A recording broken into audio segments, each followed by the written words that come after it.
मित्रांनो नमस्कार। महायुती सरकारमध्ये शपथ घेतल्यानंतर शिवसेनेचे नेते आपापल्या क्षेत्रात गेले आणि त्यांच्या क्षेत्रात ढोल ताशाने त्यांचे स्वागत करण्यात आले।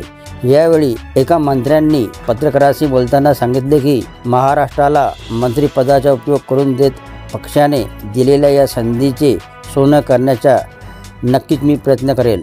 2.5 वर्षाच्या फॉर्म्युलाबद्दल ते म्हणाले की आता जाहीर केले आहे की 2.5 वर्षांकरिता हे मंत्रिपद असणार आहे। परफॉर्मन्स दाखवा आणि मंत्रिपद टिकवा अशी भूमिका शिंदे साहेबांनी एक चांगली नीती अवलंबवली आहे। आता हाच फॉर्म्युला भाजपा आणि राष्ट्रवादींनीही अवलंबला आहे। यामुळे प्रत्येकाला न्याय मिळेल असा विश्वास त्यांनी व्यक्त केला। याची मला जाणीव आहे। अनेकांची इच्छा होती, ते देखील सक्षम होते, पण काहींना मंत्रिपद मिळू शकले नाही। मी माझ्याकडून सगळे सहकार्य राहील। माझ्याकडे ज्या पॉवर असतील त्याचा उपयोग त्यांच्यासाठी करीन अशी ग्वाही त्यांनी यावेळी दिली। आम्ही अपक्ष धरून 60 आमदार आहोत। आज त्यापैकी फक्त आमचे 11 आमदार मंत्री होऊ शकले।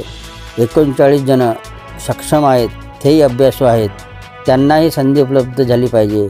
तसेच दुसरं असं की आम्ही मागच्या गेल्या सरकारच्या पहिल्या 2.5 वर्षाच्या काळात आम्ही असे अनेकदा पाहिले, त्यावेळी पक्षाला मंत्रिपदाच्या माध्यमातून ताकद दिली नाही। म्हणजेच तालुक्यात जाणे, जिल्ह्यात जाणे, ग्रामपंचायत निवडणुकीत लक्ष देणे, तळाकडून शिवसेना वाढवणे हे काम काही त्यांच्याकडून झाले नाही। असाही टोला नाव न घेता उद्धव ठाकरे आणि आदित्य ठाकरे यांना लावला आहे। यावेळी या सगळ्यांची खात्री करून घेण्यासाठी म्हणून शिंदे साहेबांनी हा 2.5 वर्षाचा फॉर्म्युला आणला आहे आणि तो अतिशय योग्य आहे अशा शब्दात एकनाथ शिंदे यांच्या भूमिकेचं समर्थन केलं। तर हे होते मित्रांनो शिंदे यांनी आपल्या मंत्री यांना दिलेला फॉर्म्युला। व्हिडिओ आवडला असेल तर चॅनलला सबस्क्राईब करायला विसरू नका। जय महाराष्ट्र मित्रांनो।